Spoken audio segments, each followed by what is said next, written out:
क्या आप भी बहुत टाइम लेते हैं छोटी छोटी स्किल्स को सीखने के लिए और आप चाहते हैं कि मैं कम वक्त में ज़्यादा लर्न कर सकूं, ज़्यादा प्रोडक्टिव हो सकूं, तो आप बिल्कुल सही वीडियो पर आए हैं।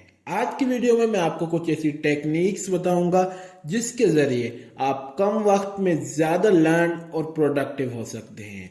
और जो आखिरी टेक्निक है, अगर आप उसे सही से यूज़ करें तो आप बिल्कुल कम वक्त में ज़्यादा प्रोडक्टिव और ज़्यादा काम कर सकते हैं। आइए शुरू करते हैं आज की वीडियो को। पहली टेक्निक पर जाने से पहले आपकी स्क्रीन पर एक पैराग्राफ शो हो रहा होगा। आप इस पैराग्राफ को रीड करें। आपने रीड कर लिया है तो अब मैं आपको बोलता हूँ इस पैराग्राफ को दोहराएं।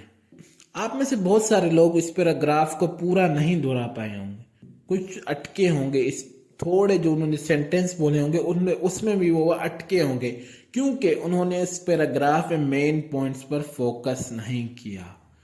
यही गलती करते हैं हम अक्सर अपने किसी चीज़ सीखने में या कोई काम सीखने में कि हम मेन पॉइंट्स पर फोकस नहीं करते। अगर आप उस पैराग्राफ में मेन पॉइंट पर फोकस करते तो आप अपने वर्ड में भी वो पैराग्राफ एक्सप्लेन कर सकते थे। जो हमारी पहली टेक्निक है वो है कि आप मेन पॉइंट्स पर फोकस करें। इसी वजह से अक्सर स्टूडेंट एग्जाम्स में अपने आंसर की फर्स्ट लाइन भूल जाते हैं क्योंकि उन्होंने बहुत अच्छी प्रिपरेशन की होती है पर वो मेन पॉइंट्स पर फोकस नहीं करते। किसी भी आंसर को एक्सप्लेन करने के लिए आपको उसकी फर्स्ट लाइन आनी चाहिए। इसी वजह से बहुत सारे स्टूडेंट एग्जाम में कंफ्यूज हो जाते हैं कि उन्हें फर्स्ट लाइन नहीं आ रही तो हम आगे क्या लिखेंगे। इसलिए जब भी कोई काम सीखें या कोई स्किल सीखें तो उसमें मेन पॉइंट्स पर फोकस, वो मेन पॉइंट अपने पास लिख लें। जब आपके पास मेन पॉइंट होंगे, जब आप उसे रिवाइज करने या रिवीजन करने जाएंगे तो आपको जब आप उन मेन पॉइंट को देखेंगे तो आप आसानी से उसका रिवीजन कर पाएंगे। आपको मजीद उसके बारे में जानने की ज़रूरत नहीं पड़ेगी जब आपके पास मेन पॉइंट होंगे और आप उसे अपने अल्फाज में भी किसी और को एक्सप्लेन कर सकते हैं। इसलिए हमेशा जो भी चीज़ सीखें या कोई काम सीखें तो मेन पॉइंट पर ज़रूर फोकस रखें। जो हमारी दूसरी टेक्निक है उस पर जाने से पहले मैं आपसे एक सवाल पूछता हूँ कि आप एक वक्त में एक साथ कितने काम कर सकते हैं। तो आप में से बहुत सारों का आंसर होगा 2, 3, 4। आपके आंसर से यानी कि आप मल्टीटास्किंग में माहिर हैं। आप किसी एक चीज पर एक वक्त में फोकस नहीं कर सकते। आजकल लोगों की ये बड़ी प्रॉब्लम बन गई है कि वो किसी चीज को फुल फोकस के साथ नहीं कर पाते। वो बार बार दूसरी चीजों में डिस्ट्रैक्ट होते हैं, मल्टीटास्किंग करते हैं। इस दुनिया में जो ज्यादातर एक्सीडेंट होते हैं वो इस वजह से नहीं होते कि उनको ड्राइविंग नहीं आती, बल्कि वो बार बार डिस्ट्रैक्ट होते हैं दूसरी चीजों की तरफ। जो हमारी दूसरी टेक्निक है कि एक वक्त में एक काम करें, मल्टीटास्किंग ना करें। मल्टीटास्किंग से जो काम आप आधे घंटे में करना चाहते हैं वो आप 2 घंटों में करेंगे और जो काम 1 घंटे का होगा आप 3-4 घंटों के अंदर खत्म करेंगे, सिर्फ मल्टीटास्किंग और डिस्ट्रैक्शन की वजह से। क्योंकि आप एक जगह पर फोकस कर ही नहीं पाएंगे, आप बार बार डिस्ट्रैक्ट होंगे। इसलिए मल्टीटास्किंग में माहिर होने के बजाय आप एक चीज को एक वक्त में करें। इससे क्या होगा कि आपका एक्स्ट्रा टाइम भी बचेगा। जैसे आधे घंटे का काम आधे घंटे में अंदर आप फिनिश करेंगे, आप मल्टीटास्किंग की वजह से उसे 2 घंटे या 1.5 घंटे के अंदर खत्म नहीं करेंगे। इसके बाद जो आपके दूसरे काम है आप उस टाइम में कर सकते हैं। अब आप सोच रहे होंगे कि फोकस किस तरह बिल्ड करें। आपको जाम सेशन करना पड़ेगा अपने साथ कि आप 15 मिनट का जाम सेशन कर दें। इसमें आप बोलें कि मुझे फुल फोकस के साथ ये काम करना है, मुझे स्टडी करनी है 15 मिनट पे, मुझे इसमें डिस्ट्रैक्ट नहीं होना। अपने मोबाइल के नोटिफिकेशन को ऑफ कर दें। आप ऐसी जगह पर चले जाएं जहां पर बिल्कुल साइलेंस हो। इससे जो आपका फोकस होगा ना वो इंक्रीज होगा।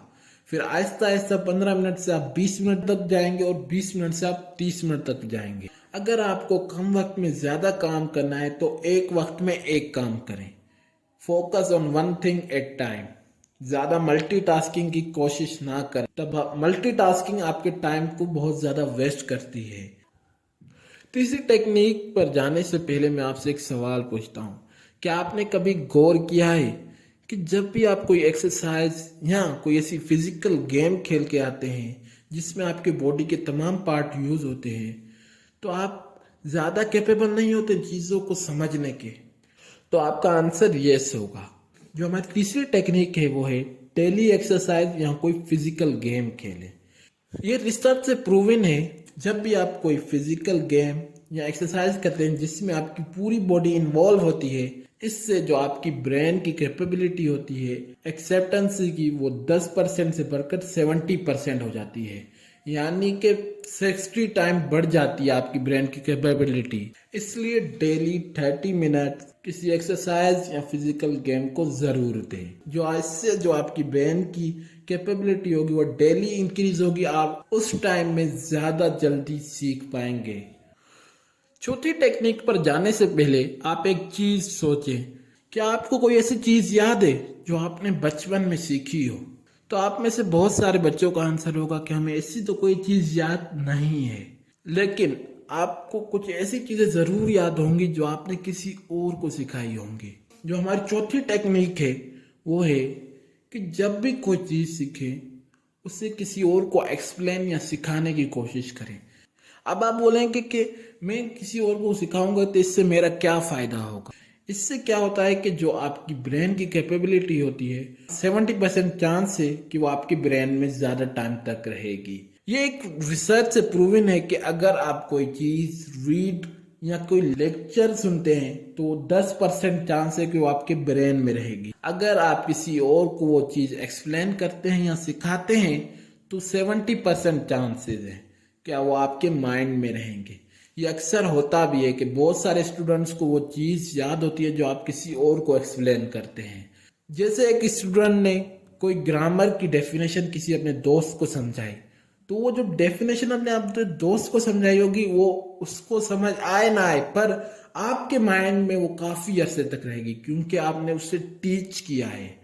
इसलिए जब भी कोई ऐसी चीज़ सीखे जो आप चाहते हैं कि मेरे माइंड में काफ़ी अरसे तक रहे, तो आप उसे किसी और को एक्सप्लेन करें या उसे समझाने की कोशिश करें या उसे सिखाने की कोशिश करें। इससे जो आपके ब्रेन में रहने के चांसेस होंगे वो बहुत बढ़ जाएंगे। इसलिए जो भी आप चाहते हैं कि मेरे माइंड में ज़्यादा टाइम तक रहे, वो किसी और को सिखाने की कोशिश करें।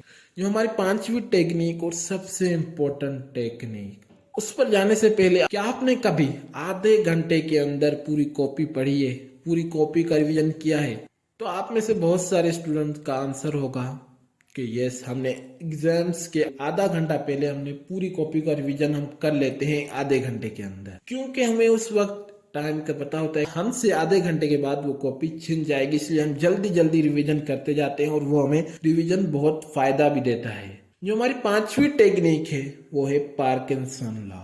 इलॉन मस्क कहते हैं कि अगर आप अपने घर की सफाई के लिए 30 दिन देंगे तो आप वो घर 30 दिनों के अंदर साफ करेंगे। अगर आप अपने घर की सफाई के लिए सिर्फ 3 घंटे देंगे तो आप वो अपना पूरा घर 3 घंटों के अंदर साफ करेंगे, क्योंकि आप अपने आप को एक फिक्स टाइम देंगे कि मुझे ये काम करना है।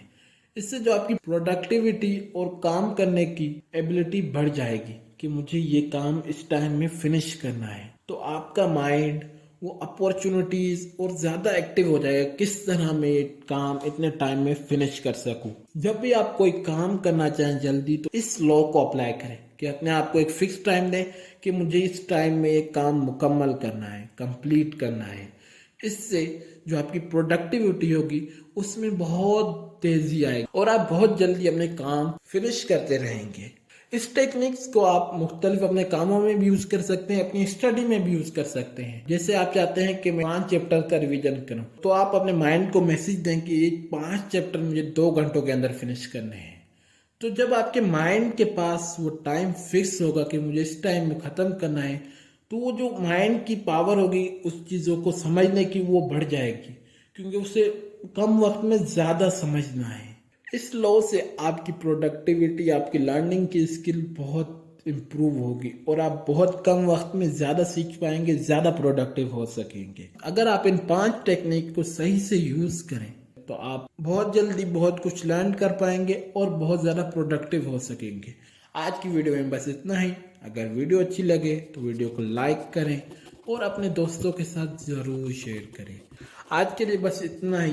थैंक्स।